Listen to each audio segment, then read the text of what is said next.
कैसे हैं आप सभी लोग। आशा करता हूँ अच्छे होंगे, स्वस्थ होंगे। हम लोग पंक्चुएशन पे बातचीत कर रहे थे, तो आइए उसी को आगे बढ़ाते हैं। आज हम लोग पढ़ने चल रहे हैं हाइफन को।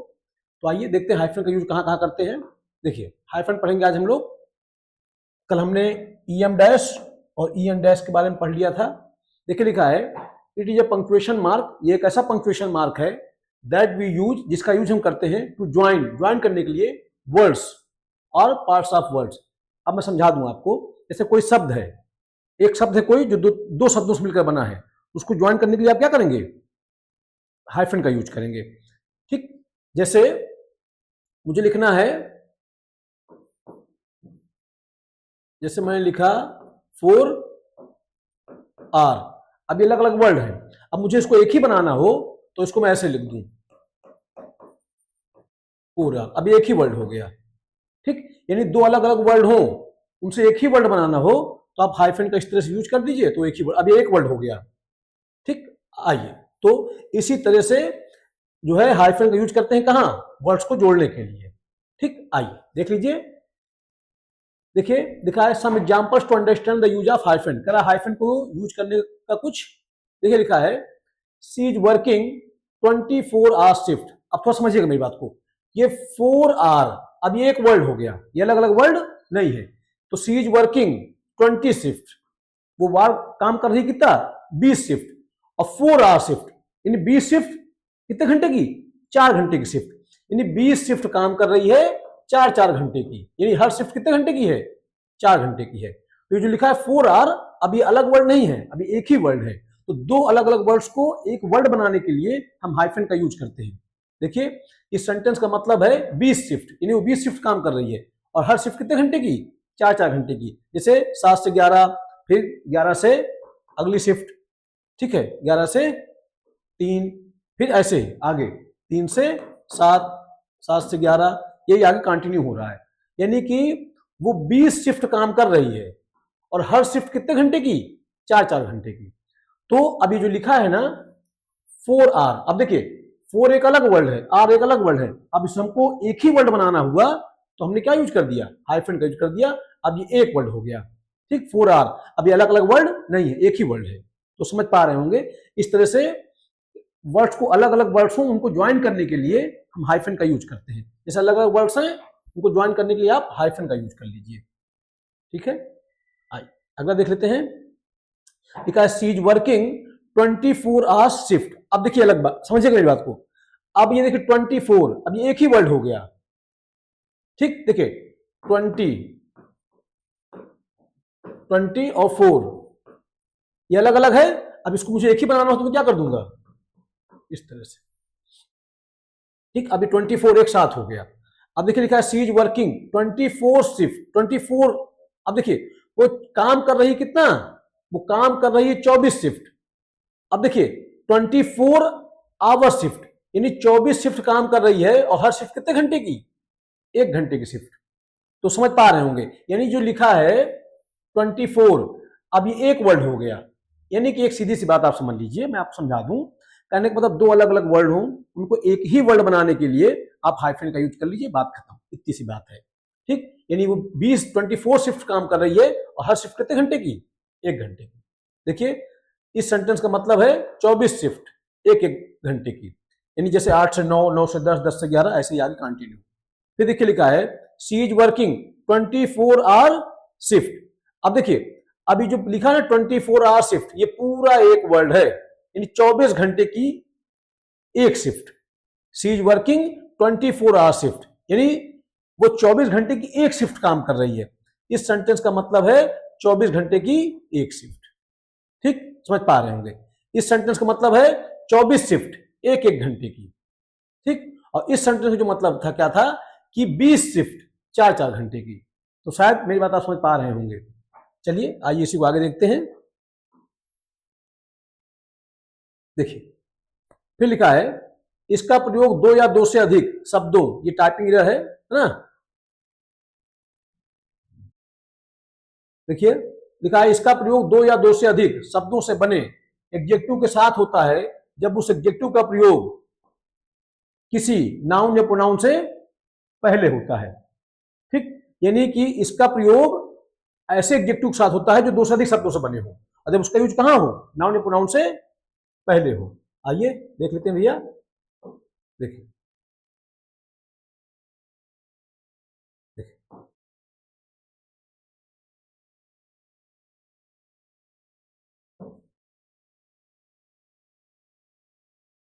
देखिए, इसका प्रयोग दो से अधिक शब्दों से बने एडजेक्टिव, यानी ऐसा एडजेक्टिव जो दो शब्दों से, दो या दो से अधिक शब्दों से बने हो, उनके साथ होता है। जब उस एडजेक्टिव का प्रयोग कहां हो, किसी नाउन प्रोनाउन से पहले होता है। जैसे लिखा है she is a well known teacher. अब इसमें देखिए दो शब्द हैं, एक है वेल, एक है क्या, नोन। अब इन दो शब्दों से मिलकर क्या बन गया, एक एडजेक्टिव बन गया।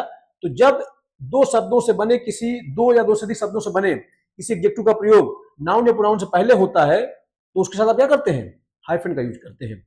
सी is a kind hearted man, he is a kind hearted man.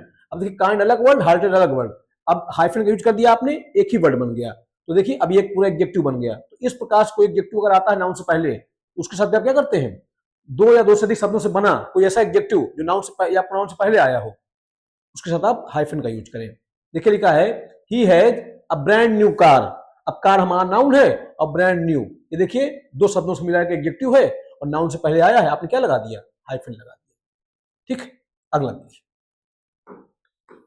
देखिए किंतु यदि कंपाउंड एडजेक्टिव का प्रयोग नाउन प्रोनाउन के बाद होता है तो उसके साथ हाइफन का प्रयोग नहीं करते हैं। देखिए ध्यान रखिएगा, हाइफन का यूज कब होता है, मान लीजिए कोई एडजेक्टिव है, कंपाउंड एडजेक्टिव, कंपाउंड एडजेक्टिव मतलब दो या दो से अधिक शब्दों से मिला कोई एडजेक्टिव बन, दो या दो से अधिक शब्दों से मिलकर कोई एडजेक्टिव बने और उसका यूज नाउन या प्रोनाउन से पहले हो, तब तो उसका हाइफन लगाते हैं आप। लेकिन अगर बाद में हो तो फिर नहीं लगाते हैं। जैसे देखिए लिखा है she is a well known doctor. अब देखिए थोड़ा समझने की कोशिश करिएगा। अब यहाँ पे डॉक्टर हमारा नाउन है और जो वेल अलग शब्द है, नोन अलग शब्द है, दो शब्दों से बना एक एडजेक्टिव है, तो आपने हाइफन लगा दिया क्योंकि नाउन से पहले आया है। और यही बाद में आएगा तो फिर आप हाइफन का यूज मत करिएगा। देखिए लिखा है the doctor is well known. अब यहाँ पे अगर आप हाइफन लगा दें तो क्या हो जाए, रॉन्ग हो जाए। तो दो शब्दों, दो या दो से अधिक शब्दों से बना कोई एडजेक्टिव जब नाउन या प्रोनाउन से पहले आता है तो उसके साथ हम हाइफन का यूज करते हैं। लेकिन अगर वही एडजेक्टिव बाद में आ जाए तो फिर हम हाइफन का यूज नहीं करते हैं। ठीक है, अगला देख लीजिए, लिखा है it is a dog friendly place. अब प्लेस किस तरह की, डॉग फ्रेंडली, एडजेक्टिव है, देखिए नाउन से पहले आया है, आपने हाइफन का यूज कर दिया है। Is the place dog friendly, अब यहां पे आप नहीं करेंगे, समझ पा रहे होंगे। फिर देखिए लिखा है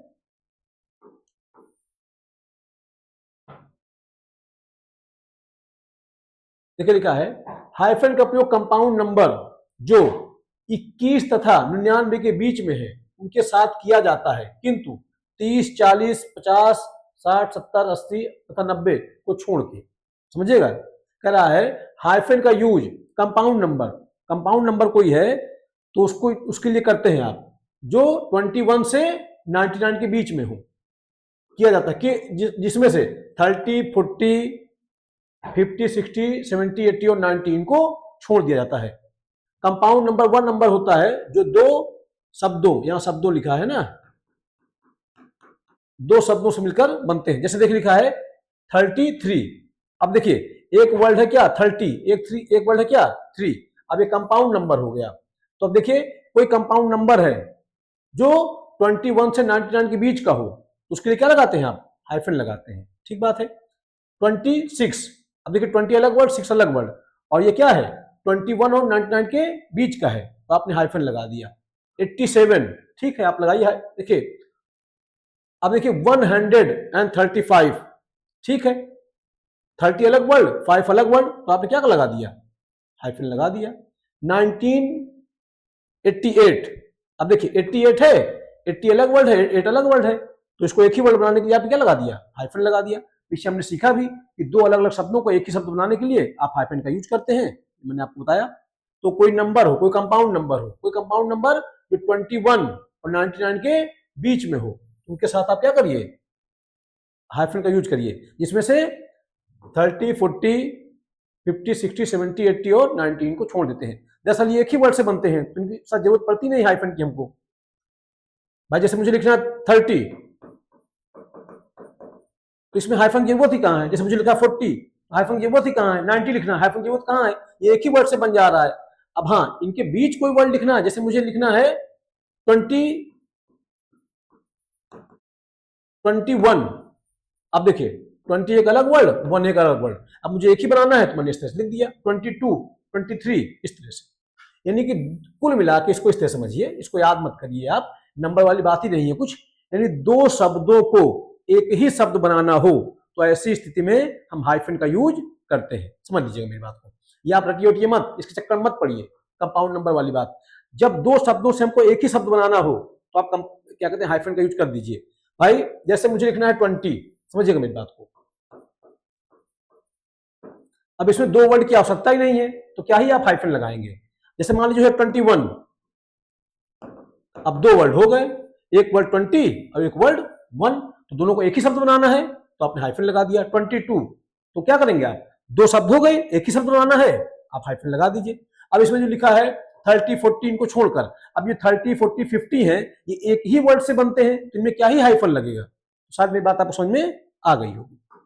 आई फिर लिखा है निम्न प्रीफिक्स के साथ हाइफन का प्रयोग किया जाता है।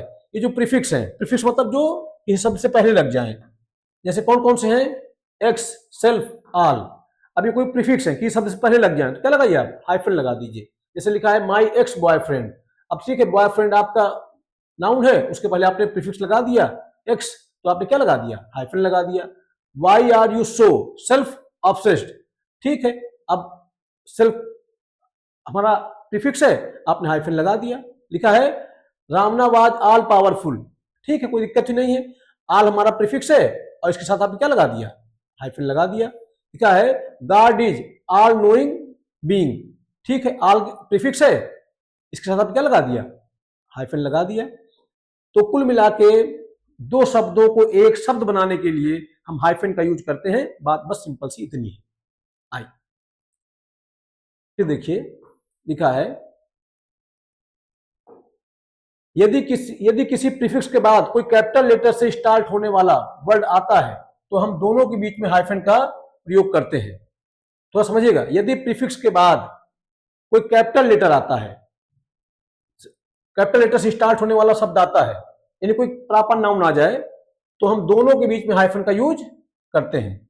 जैसे देखिए क्या लिखा है, समझा रहा हूं आपको। जैसे लिखा है my birthday is in mid August, अब देखिए लिखा है, अब मिड क्या है हमारा, मिड हमारा प्रीफिक्स है और आगे जो बात आ रही है, आगे जो वर्ड आ रहा है वो क्या है, कैपिटल लेटर स्टार्ट हो रहा है, यानी कोई प्रॉपर नाउन है, तो फिर आपने क्या लगा दिया, हाइफन का यूज कर दिया। देखिए क्या लिखा है, किसी प्रीफिक्स के बाद कोई कैपिटल लेटर से स्टार्ट होने वाला वर्ड आता है तो हम दोनों के बीच में हाइफन का प्रयोग करते हैं। अब देखिए मिड हमारा क्या है, प्रीफिक्स है, अगस्त हमारा क्या है, कोई प्रॉपर नाउन है, तो इसका मतलब अगस्त किसमें लिखेंगे आप, कैपिटल लेटर में लिखेंगे। तो अब इस प्रीफिक्स के बीच में और इस नाउन के बीच में आप क्या लगाएंगे, हाइफन लगाएंगे। देखिए लिखा है प्री सिविल वार, अब देखिए प्री हमारा प्रीफिक्स है और सिविल हमारा क्या है, अगला वर्ड है और कैपिटल में लिखा है, तो फिर आप क्या लगा दीजिएगा, हाइफन लगा दीजिए। पोस्ट वर्ल्ड वार, देखिए पोस्ट हमारा क्या है, प्रीफिक्स है और वर्ड हमारा क्या है, क्या कहते हैं, अलग वर्ड है, तो फिर ये कैपिटल लेटर में लिखा है, आपने क्या लगा दिया, हाइफन लगा दिया। यानी कि किसी प्रीफिक्स के बाद जो अगला वर्ड आए अगर वो कैपिटल लेटर में लिखा हो तब भी वहां भी आप हाइफन का यूज करेंगे। एंटी नेशनल, अब ठीक है एंटी हमारा प्रीफिक्स है, नेशनल हमारा अलग वर्ड है, अब ये कैपिटल लेटर में लिखा है, आपने क्या लगा दिया, हाइफन लगा दिया। कंपाउंड वर्ड के साथ हाइफन का प्रयोग होता है। मान लीजिए कोई कंपाउंड वर्ड हो, कंपाउंड वर्ड का मतलब ये होता है ऐसे शब्द जो अलग अलग शब्दों से मिलकर बनते हैं, एक से अधिक शब्दों से मिलकर जो बनते हैं उनको हम बोलते हैं क्या, कंपाउंड वर्ड। देखिए जैसे लिखा ब्रदर इन ला, अब एक वर्ड हो गया ब्रदर, एक वर्ड हो गया इन, एक वर्ड हो गया ला, तो अब अलग अलग वर्ड हो गए, अलग अलग वर्ड्स को एक ही वर्ड बनाने के लिए हम हाइफन का यूज करते हैं, इसलिए यहां पे क्या लगा दिया आपने, हाइफन लगा दिया। ठीक, यानी कुल मिला के जब एक से अधिक वर्ड आ जाए और उनको एक ही वर्ड बनाना हो, उनसे मिलाकर एक ही वर्ड बनाना हो तो हम किसका यूज करेंगे, हाइफन का यूज करेंगे। ठीक है, आइए देखिए लिखा है इन लाज, अब एक वर्ड ये हो गया, एक वर्ड ये हो गया, दो वर्ड्स को हमको एक ही वर्ड बनाना है, आपने हाइफन लगा दिया। रनर अप, एक वर्ड हो गया रनर, एक वर्ड हो गया अप, अब हमको एक ही वर्ड बनाना है, हमने क्या लगा दिया, हाइफन। यानी एक सिंपल सी बात जान लीजिए, हाइफन का एक यूज हमने जो ये सीखा कि अगर भिन्न भिन्न शब्द हों और उनसे मिलाकर हमको एक ही वर्ड बनाना हो तो कुल मिला के हमको हाइफन लगा देना है, बात खत्म। ठीक। हाँ, कोई प्रीफिक्स आए, प्रीफिक्स के बाद कोई अगला वर्ड जो आए वो कैपिटल लेटर में लिखा जाए तो प्रीफिक्स और उस वर्ड के बीच में क्या लगाएंगे आप, हाइफन लगाएंगे। ठीक। आइए और देख लेते हैं इन्वर्टेड कामाज। देखिए आइए देखते हैं भैया इन्वर्टेड कामाज का यूज कहां होता है। देखिए ये आप जानते हैं, बहुत दिन से आप पढ़ते आए बचपन से, फिर भी देख लीजिए। किसी स्पीकर के कहे हुए वर्ड या कोटेशन को ज्यों का त्यों लिखने के लिए इन्वर्टेड कामाज का प्रयोग होता है। यानी किसी कही गई बात को हूबहू वैसे ही लिख देने के लिए हम इन्वर्टेड कामाज का यूज करते हैं। जैसे लिखा है I like horror movies she said. अब देखिए she said I like horror movies, उसने कहा था उसको हॉरर मूवीज पसंद है, मुझको हॉरर मूवीज पसंद है। अब उसकी बात को हूबहू वैसे ही कह दिया गया है तो किसमें लिख दिया आपने, इन्वर्टेड कामाज में लिख दिया। ठीक, ध्यान रखिएगा इन्वर्टेड कामाज जहां शुरू होते हैं तो नीचे से ऊपर की ओर, ठीक है, और जहां बंद होते हैं ऊपर से नीचे की ओर। इसको ओपन बोलते हैं, इसको क्लोज बोलते हैं। ठीक, जैसे लिखा है I am going to Kosambi next month he said. अब देखिए इस ही की बात को हूबहू वैसे ही कह दिया गया है, इसमें लिखा आपने इन्वर्टेड कामाज में, यह बात आप जानते ही हैं। Always capitalise the first word in the complete quotation. मान लीजिए कोई कोटेशन आप लिख रहे हैं तो पहला वर्ड किसमें लिखेंगे आप, कैपिटल लेटर में लिखेंगे। जैसे लिखा है he screamed don't lie to me. अब देखिए किसी की कही गई बात को हूबहू वैसे आप लिख रहे हैं तो पहला वर्ड किसमें लिखा आपने, कैपिटल लेटर में। फिर लिखा है she said are you a good boy. किसी की कही गई बात को आपने हूबहू वैसे लिख दिया तो आपने लिखा इन्वर्टेड कामाज के अंदर, और पहला लेटर किसमें लिखा आपने, कैपिटल में। ध्यान रखिएगा जो पहला लेटर किसमें लिखा जाता है, कैपिटल में। If a direct quotation is interrupted mid sentence, if direct quotation is interrupted mid sentence we should not capitalise the second part of the quotation. देखिए मैं आपको समझा रहा हूं,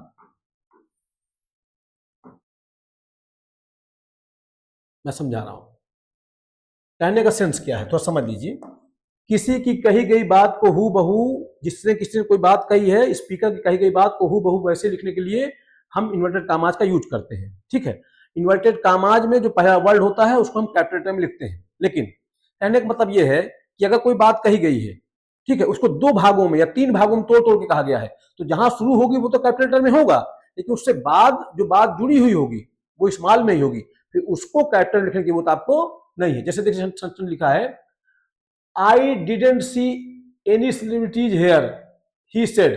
अब थोड़ा समझिएगा, ही सेड ही की कही गई बात को हूबहू आपने वैसे कह दिया तो इसको आपने लिख दिया कैपिटल में। अब इसी का दूसरा भाग क्या है, but I still had good time. अब अगली बार जब आपने इसी से कही हुई बात कह दी तो अब देखिए किसमें लिख दिया आपने, स्मॉल में। अब ये बी कैपिटल में नहीं होगा। यानी कि अगर एक ही बात को दो भाग में तोड़ तोड़ के या तीन भागों में तोड़ तोड़ कहा जाए, तीन पार्ट में तोड़ तोड़ कहा जाए, तो पहली वाली बात तो कैपिटल में होगी, बाकी वाली बातें किसमें होंगी, स्मॉल में होंगी, क्योंकि उसी का वो पार्ट रहता है, वो अलग होता नहीं है। जैसे लिखा है the teacher asked who know the answer to this question. अब देखिए ये गलत क्यों है, मैं बता रहा हूं आपको।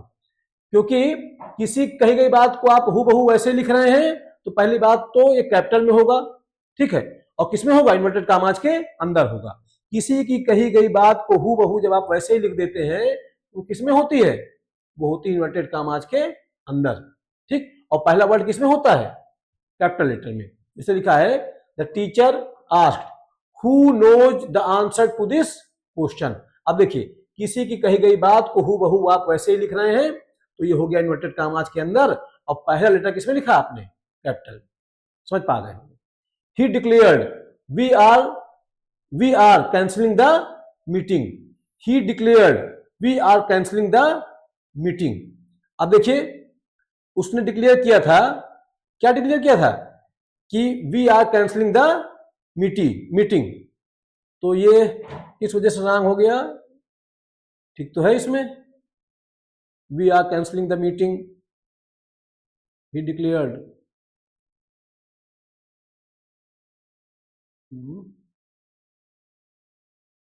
सही है, ये बाय मिस्टेक है, वही बात, वही सेंटेंस रिपीट हो गया है।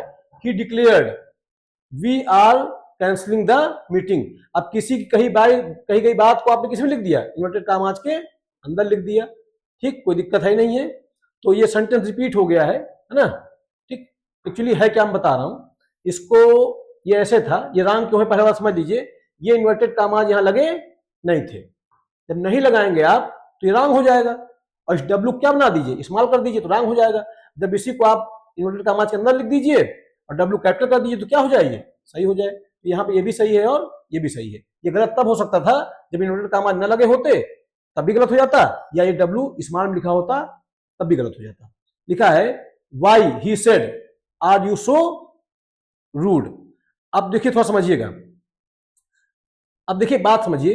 किसी की कही गई बात को हूबहू वैसे ही कहा जाए तो किसमें लिखते हैं आप, इन्वर्टेड कामाज के अंदर। तो ही सेड, अब देखिए इसका आधा पार्ट इधर आ गया, तो पहली वाली बात है तो ये भी पहली बात तो इन्वर्टेड कामा में होनी चाहिए थी, और पहला वर्ड किसमें होना चाहिए था, पहला लेटर कैपिटल में होना चाहिए था। और दूसरी वाली बात भी इन्वर्टेड कामाज के अंदर होनी चाहिए थी और ये स्मॉल लेटर में होनी चाहिए थी। तो ये रॉन्ग है क्योंकि इन्वर्टेड कामाज का यूज नहीं हुआ है। तो हम लिखेंगे वाई ही आस्क्ड। अब देखिए ही आस्क्ड वाई। अब देखिए कोई कही गई बात को हूबहू आप वैसे लिख रहे हैं तो आपने लिख दिया इन्वर्टेड कामाज के अंदर और पहला वर्ड किसमें, कैपिटल में। और फिर उसी बात को इसको दो पार्ट में बांटा गया, एक पार्ट ये, अगला पार्ट ये। तो दूसरा वाला पार्ट कैपिटल में नहीं होगा, दूसरा वाला पार्ट स्मॉल में ही होगा। तो आर यू सो रूड, तो एकदम क्या है, सही है।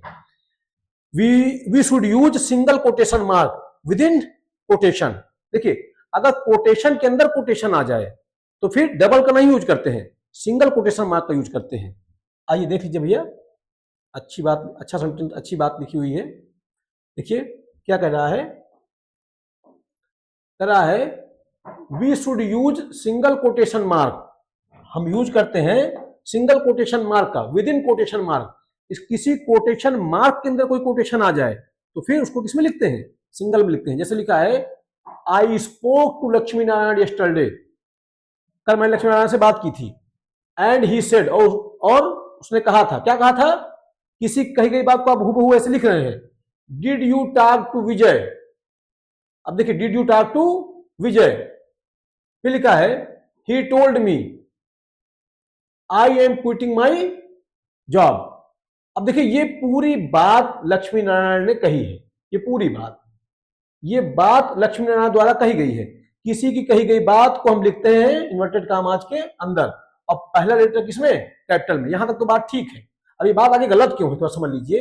ये बात गलत इस वजह से है क्योंकि ये बात लक्ष्मी नारायण ने कही है और किसी की कही गई बात को आप लिखते हैं किसमें, इन्वर्टेड कामाज के अंदर, और पहला लेटर लिखते हैं आप किसमें, कैपिटल में। यहां तक बात सब ठीक है। प्रॉब्लम यहां शुरू होती है, प्रॉब्लम शुरू होती है, ये जो बात है ना, ये इसी कोटेशन का पार्ट है। जब कोटेशन के अंदर कोई कोटेशन आ जाए, ये बात ये कह रहा है और उसके बाद फिर से इसी के अंदर कोटेशन आ गई है, तो कोटेशन के अंदर कोटेशन कोई पार्ट आ जाए तो फिर ये डबल इन्वर्टेड कामाज में नहीं होगा, किसमें होगा, सिंगल में होगा। समझिएगा मेरी बात को। डिड यू टॉक टू विजय, उसने कहा क्या तुमने विजय से बात की थी। ही टोल्ड मी, उसने मुझको बताया था। आई एम क्विटिंग माई जॉब, अब दरअसल ये सब इसी का पार्ट है, ठीक, इसी का ये पार्ट है। तो कोटेशन के अंदर अगर कोटेशन आ जाए तो फिर वो डबल इन्वर्टेड कामाज में नहीं, किसमें, सिंगल इन्वर्टेड कामाज में। ये ध्यान रखिएगा। तो आइए समझ पा गए होंगे। जैसे लिखा है I spoke to Lakshmi Narayan yesterday and he said, उसने कहा था, क्या कहा था, डिड यू टॉक टू विजय।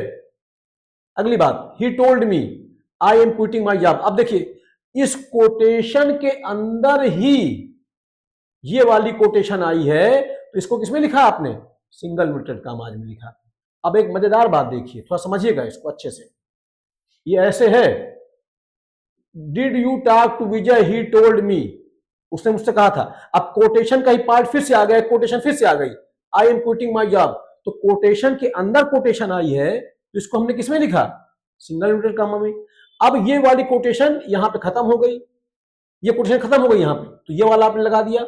और ये देखिए आपको लग रहा होगा तीन कैसे लग गए, तो मैं बता रहा हूं। एक तो ये इसका हो गया, ये वाला, ये जो आपका लिखा है ये ऐसे, ये ऐसे है। अब ये वाली कोटेशन कंप्लीट हो गई यहां तक, ठीक। और अब जो ये कोटेशन जो यहां से स्टार्ट हो रही है, ये यहां से स्टार्ट हो गई और यहां पे खत्म हो गई।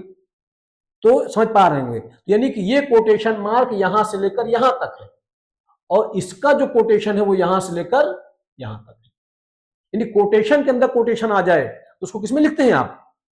सिंगल इन्वर्टेड कॉमास के अंदर। ये ऐसे है पूरी बात, ठीक। और ये वाली बात स्टार्ट कहां से हुई थी? यहां से। तो फिर ये कहां क्लोज हुई? ये यहां पे। देखिए समझ पा रहे होंगे, यानी कि कोटेशन के अंदर कोई कोटेशन आ जाए तो उसको आप लिखिए किसमें? सिंगल इन्वर्टेड कॉमास के अंदर। आइए भैया अब पढ़ लेते हैं कहां? एपॉस्ट्रॉफी का यूज। एपॉस्ट्रॉफी का यूज कहां कहां करते हैं उसके बारे में बात कर लेते हैं। देखिए पजेसिव केस बनाने के लिए इसका प्रयोग किया जाता है। किसी चीज का किसी चीज पर अधिकार प्रकट करना हो, किसी नाउन का किसी चीज पर अधिकार प्रकट करना हो तो क्या लगाते हैं? एपॉस्ट्रॉफी एस लगाते, एपॉस्ट्रॉफी का यूज करते हैं। अच्छा, एपॉस्ट्रॉफी एस या एपॉस्ट्रॉफी कहां कहां लगता है मैं आपको बता दूं। अगर कोई नाउन जिसकी हिसिंग साउंड हो, hissing sound of S, S की हिसिंग साउंड होगी तो फिर उसके साथ सिर्फ और सिर्फ एपॉस्ट्रॉफी लगेगा, और हिसिंग साउंड नहीं होगी तो फिर आप एपॉस्ट्रॉफी एस का यूज करें। मैं समझा रहा हूं, जैसे हम लिखते हैं बॉय और मुझे इसका पजेसिव केस बनाना है तो मैं क्या लिखूंगा? Boys book. लेकिन अगर हो जाए बॉयज तो अब इसको थोड़ा, अगर इसका प्रोनाउंसिएशन करें तो क्या लिखा है? बॉयस, यानी एस की साउंड ऑलरेडी आ रही है। अगर एस की साउंड पहले से उस वर्ड में मौजूद हो तो फिर एपॉस्ट्रॉफी एस नहीं लगता है, बल्कि सिर्फ और सिर्फ एपॉस्ट्रॉफी लगता है, ठीक। जैसे मैंने कहा मैन तो मैंने कहा मैन्स बुक, ठीक। मैंने कहा मेन तो मैं क्या लिखूंगा? मेंस बुक, सही है। अगर एस की साउंड पहले से मौजूद हो तो फिर सिर्फ और सिर्फ एपॉस्ट्रॉफी का यूज करेंगे। जैसे मान लीजिए किसी का नाम हो जोन्स, तो अब इसमें एस की साउंड ऑलरेडी मौजूद है तो अब एपॉस्ट्रॉफी ऐसे लगा देंगे जोन्स बुक, तो ये रॉन्ग हो जाएगा। कैसे लिखना है इसको? हमको इसको लिखना है जोन्स बुक, यानी सिर्फ एपॉस्ट्रॉफी एस नहीं। कुल मिला के मतलब है किससे? एस की साउंड से। एस की साउंड है तो पजेसिव केस सिर्फ एपॉस्ट्रॉफी से बनेगा, एस की साउंड नहीं है तो एपॉस्ट्रॉफी एस से बनेगा। तो आइए देख लेते हैं थोड़ा सा। देखिए एपॉस्ट्रॉफी का यूज पजेसिव केस बनाने के लिए इसका प्रयोग किया जाता है। जैसे लिखा है विजय स्कूल, विजय का school, boys hostel, Preeti's book, ठीक है। ये सब ऐसे ही, बाकी कैसे यूज होता है मैंने आपको सिखा दिया।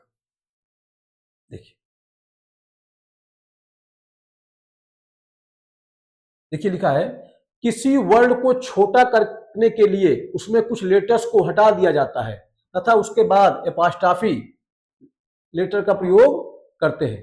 समझिएगा मेरी बात को। मान लीजिए कोई वर्ड है, उसको छोटा करने के लिए कुछ वर्ड उसके हटा दीजिए, तो उसके बदले क्या लगा दीजिए आप? एपॉस्ट्रॉफी का यूज कर दीजिए। जैसे देखिए लिखा है आर नॉट, इसी को मैं कैसे लिख सकता हूं? आरंट, ठीक है। अब इसमें क्या कर दिया है? वो हटा, जो कुछ अगर आप कुछ हटाते हैं तो उसका हटाने के बाद क्या लगाइएगा? एपॉस्ट्रॉफी लगा दीजिएगा, ठीक। जैसे लिखा कैन नॉट, तो कांट ऐसे लिखा जाएगा, ठीक है। Could not, couldn't, did not, didn't, do not, don't, had not, hadn't, have not, hadn't, ठीक है। फिर लिखा है ही विल या ही शैल, तो आप ऐसे लिख दीजिए। यानी कि किसी चीज को किसी वर्ड को छोटा करके लिखने के लिए भी हम एपॉस्ट्रॉफी का यूज करते हैं।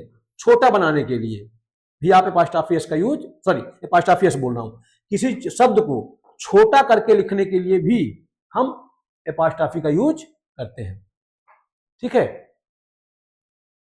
ये देखिए हो गया था यहां तक ना। देखिए जैसे लिखा ही विल या ही शैल, इसको हम ऐसे लिख सकते हैं। फिर लिखा ही इज या ही हैज, आप ऐसे लिख दीजिए। आई एम को आप ऐसे लिख दीजिए, आई हैव को आप ऐसे लिख दीजिए, इज नॉट ऐसे इजेंट, इज इट ऐसा इट इज या इट हैज ऐसे लिख दीजिए। लेट अस है आप ऐसे लिख दीजिए। मस्ट नॉट ऐसे लिख दीजिए। समझ पा रहे हैं? किसी भी शब्द को छोटा करके लिखने के लिए भी हम एपॉस्ट्रॉफी का यूज करते हैं। फिर देखिए लिखा है सी हैड या सी वुड, आप इस प्रकार से लिख दीजिए, ठीक है। सी हैड लिखा हो, सी वुड लिखा हो, ऐसे लिख दीजिए। सी विल ऐसे, है ना। सी इज या सी हैज ऐसे लिखा जाएगा। शुड नॉट ऐसे शुडेंट। दैट इज या दैट हैज ऐसे लिख दीजिए। देयर इज या देयर हैज ऐसे लिख दीजिए। दे हैड या दे वुड आप ऐसे लिख दें। ठीक, ये ठीक। दे विल आपने ऐसे लिख दिया। एपॉस्ट्रॉफी का यूज करना है कुल मिला के, ठीक है। दे आर ऐसे लिख दिया आपने। दे हैव ये है ना। वी हैड या वी वुड ऐसे आप लिख दें, ठीक है। वी आर ये देखिए ऐसे। वी हैव ऐसे लिख दीजिए, ठीक है। वर नॉट ऐसे लिख दीजिए। कुल मिला के ये है कि किसी शब्द को छोटे रूप में लिखने के लिए भी हम एपॉस्ट्रॉफी का यूज करते हैं, ठीक। देखिए सब वर, ये देखिए वर नॉट वरेंट है ना। वाट विल या वाट शैल ऐसे लिख दीजिए। वाट इज वाट हैज ये। हु हैड हु वुड ऐसे। वेयर इज वेयर हैज ये। हु इज हु हैज ये, ठीक है। विल नॉट ये वोंट है ना। Would not wouldn't. You had या यू वुड ऐसे, ठीक है। यू विल या यू शैल ये। यू हैव ये। यानी किसी शब्द को छोटे प्रारूप में लिखने के लिए हम एपॉस्ट्रॉफी का यूज करते हैं। आइए भैया अगला देख लेते हैं। लेटर तथा फिगर्स को प्लूरल बनाने के लिए भी हम एपॉस्ट्रॉफी का यूज करते हैं। मान लीजिए कोई लेटर है या कोई फिगर है, ठीक है, अंक है, यानी कोई अक्षर आ जाए, कोई अंक आ जाए, तो अगर हम उसको प्लूरल बनाना हो तब भी हम एपॉस्ट्रॉफी का यूज करते हैं। आइए भैया देख लेते हैं। जैसे लिखा है टी, अब ये सिंगुलर है, अगर मुझे इसका प्लूरल बनाना हो तो मैं कैसे बना दूंगा? ऐसे एपॉस्ट्रॉफी का यूज करके। एम ऐसे एपॉस्ट्रॉफी का यूज करके। जेड ऐसे। टू है, अगर मुझे इसका प्लूरल बनाना है तो ऐसे two, five, five, six, six. यानी किसी भी लेटर का या किसी डिजिट का प्लूरल बनाने के लिए भी हम एपॉस्ट्रॉफी का यूज करते हैं। तो आशा करता हूं मेरी बात आपको समझ में आ रही होगी। आइए अब देख लेते हैं यूज ऑफ कैपिटल लेटर्स। यानी कैपिटल लेटर्स का यूज कहां करते हैं। तो एक बात आप समझ लीजिए, किसी वर्ड को कोई प्रॉपर नाउन भरना हो या लेटर आई ना हो तो किसी भी वर्ड को कभी भी बेवजह कैपिटल लेटर में नहीं लिखा जाता है ना। जैसे कोई भी बात है, जैसे मुझे लिखना है बुक, और मुझे लिखना है बुक, मान लीजिए मुझे लिखना है बुक और किसी सेंटेंस में नहीं आया है स्टार्टिंग में, वो ऐसे ही लिखना है सिर्फ बुक, और मैं ऐसे लिख दूं बुक, तो ठीक बात नहीं। इसे मुझे कैसे लिखना चाहिए था? यानी किसी भी वर्ड को वो क्या ना हो, बस वो प्रॉपर नाउन ना हो या प्रोनाउन के रूप में क्या बोलते हैं आई ना हो, तो फिर आप बेवजह कैपिटल लेटर में ना लिखें। हाँ, सेंटेंस की शुरुआत हो रही हो तो अलग बात है। ऐसे ही मुझे लिखना है बुक पेन, अब मुझे लिखना है पेन तो मैं ऐसे लिख दूं तो रॉन्ग है। क्या लिखना पड़ेगा मुझे? ये, ठीक। जैसे मुझे लिखना है एम्बी डेक्स्टर्स और मैं ऐसे लिख दूं, ये ठीक बात नहीं है। मुझे कैसे लिखना पड़ेगा? ऐसे। यानी कि किसी भी वर्ड की स्टार्टिंग आप स्मॉल लेटर में करें, हाँ, बस वो प्रॉपर नाउन ना हो। आइए देख लेते हैं। या लेटर के रूप में आई का यूज ना हो। देखिए लिखा है किसी सेंटेंस को स्टार्ट करने के लिए उस सेंटेंस का पहला लेटर कैपिटल में लिखा जाता है। भाई कोई सेंटेंस है, उसको स्टार्ट करना है तो पहला लेटर आप किसमें लिखेंगे? कैपिटल में लिखेंगे, जाहिर सी बात है। जैसे लिखा है the earth moves round the sun, ठीक है। तो कोई सेंटेंस है, आपने पहला लेटर किसमें लिख दिया? कैपिटल में। डू यू हेल्प मी, कोई सेंटेंस है, आपने कैपिटल से स्टार्टिंग कर दी। पोएट्री की प्रत्येक नई लाइन से पहले लेटर को कैपिटल में लिखा जाता है। मान लीजिए कोई पोएट्री है तो पोएट्री की प्रत्येक लाइन, हर लाइन कैपिटल लेटर में लिखी जाएगी। ध्यान रखिएगा। सभी प्रॉपर नाउन्स तथा प्रॉपर नाउन से बने एडजेक्टिव्स को कैपिटल लेटर में लिखा जाता है। मान लीजिए कोई प्रॉपर नाउन है तो उसमें किसमें लिखेंगे आप? कैपिटल लेटर में लिखेंगे। जैसे और कोई जैसे लिखा इंडिया, अब प्रॉपर नाउन है, आपने कैपिटल में लिखा। अब इसी से बन गया कोई एडजेक्टिव, प्रॉपर नाउन से बना एडजेक्टिव होगा, वो भी किसमें लिखा जाएगा? आपको कैपिटल लेटर में। इंडिया से बन गया क्या? इंडियन, कैपिटल लेटर में हो जाएगा। अमेरिका से बन गया अमेरिकन, अब अमेरिका प्रॉपर नाउन है, आपने कैपिटल लेटर में लिखा। इसी से बन गया एडजेक्टिव अमेरिकन, तो ये भी कैपिटल लेटर में है। अब आइए अगला देख लेते हैं। देखिए लिखा है यदि किसी प्रॉपर नाउन के दो या तीन या या अधिक टुकड़े हों तो वे सभी तथा सरनेम कैपिटल लेटर में लिखे जाते हैं। मान लीजिए कह रहा है कोई प्रॉपर नाउन है, अब वो कई पार्ट में हो तो उसका हर पार्ट कैपिटल लेटर में होगा। जैसे लिखा है न्यू दिल्ली, अब देखिए इसमें दो वर्ड है, एक वर्ड है न्यू और एक वर्ड है दिल्ली। अब आप ऐसा मत कर दीजिए कि आप न्यू तो कैपिटल में लिख दें और दिल्ली स्मॉल में लिख दें, तो गलत हो जाए। ठीक, ध्यान रखिएगा, यदि कोई प्रॉपर नाउन है वो दो या दो से अधिक शब्दों से मिलकर बना है तो फिर हर लेटर कैपिटल में होगा। जैसे देखिए एन भी कैपिटल में, डी भी कैपिटल में। अब जॉन कीट्स, अब देखिए दो समझ पाइएगा, जे भी कैपिटल में, के भी कैपिटल में, एक ही नाम है दरअसल, ये अलग अलग नहीं है। तो अगर कोई नाम के दो तीन पार्ट हो तो हर पार्ट कैपिटल में लिखा जाएगा। सर जॉन ब्रेडमैन, अब देखिए तीन पार्ट हो गए इसके, तो तीनों पार्ट किसमें, कैपिटल। यानी किसी प्रॉपर नाउन का अगर दो तीन पार्ट में बटा है तो हर पार्ट कैपिटल में लिखना चाहिए हमें। फिर देखिए लिखा गया एब्रिविएशंस, के प्रत्येक लेटर कैपिटल में लिखे जाते हैं। मान लीजिए कोई शॉर्ट फॉर्म में आपको कोई चीज लिखनी है तो आप किसमें लिखेंगे, प्रत्येक लेटर किसमें लिखेंगे, कैपिटल में। जैसे मुझे लिखना है यूएनओ तो मैं ये ना लिख दूं, ये रॉन्ग है, मुझे लिखना पड़ेगा क्या, ऐसे UNO। ठीक, समझ पा रहे हैं। अच्छा, बाकी आपको मैंने फुल स्टॉप यूज में पढ़ाया था, ये आप हटा भी दीजिए तो कोई दिक्कत नहीं है, ऐसे भी लिख सकते हैं आप। मॉडर्न इंग्लिश में आप ऐसे चलता है, पीछे पढ़ चुके हैं इसको हम। देखिए लिखा है UNO, तो देखिए हर लेटर किसमें है, कैपिटल में। USA, NATO, MA, BA, देखिए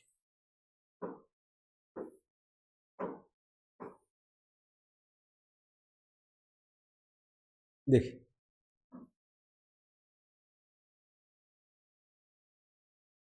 देखिए लिखा है ईश्वर से संबंधित सभी नाउन तथा प्रोनाउन को कैपिटल लेटर में लिखा जाता है। मान लीजिए कोई नाउन है जो ईश्वर से रिलेटेड है, गॉड से रिलेटेड है, तो किसमें लिखिएगा आप, कैपिटल लेटर में। तो ईश्वर से रिलेटेड कोई नाउन या प्रोनाउन होगा तो किसमें लिखेंगे आप, कैपिटल लेटर में लिखेंगे।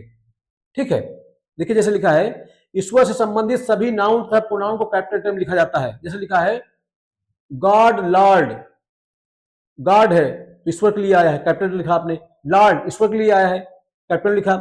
द ऑलमाइटी, तो देखिए ऑलमाइटी किसके लिए आया है, ईश्वर के लिए, तो आपने किसके लिए लिखा, कैपिटल में लिखा। God and his moral orders, अब देखिए गॉड ईश्वर के लिए आया, आपने कैपिटल में लिखा। हिज, ये भी ईश्वर के लिए आया है, आपने किसमें लिखा, कैपिटल में लिखा। प्रोनाउन आई तथा इंटरजेक्शन ओ, प्रोनाउन आई तथा इंटरजेक्शन ओ को हमेशा कैपिटल लेटर में लिखा जाता है। अगर प्रोनाउन के रूप में आई आ जाए तो कैपिटल लेटर में, या इंटरजेक्शन क्या आ जाए, ओ आ जाए, तो इसको किसमें लिखेंगे आप, कैपिटल लेटर में। तो आशा करता हूं मेरी बात आपको समझ में आ गई होगी। और पंक्चुएशन यहीं पे आज हमारा क्या होता है, समाप्त हो गया। अब पंक्चुएशन में आगे कुछ बचा नहीं है, टॉपिक यहीं पे समाप्त होता है। तो ध्यान रखिएगा कोई भी वर्ड बेवजह कैपिटल लेटर में लिखा जाता नहीं है। हाँ, वो प्रॉपर नाउन ना हो और प्रोनाउन के रूप में आई ना आया हो, ठीक, या वो गॉड के लिए ना यूज हुआ हो। ठीक, तो ये था पंक्चुएशन। इस तरह से पंक्चुएशन पूरा टॉपिक हमारा कंप्लीट हो गया।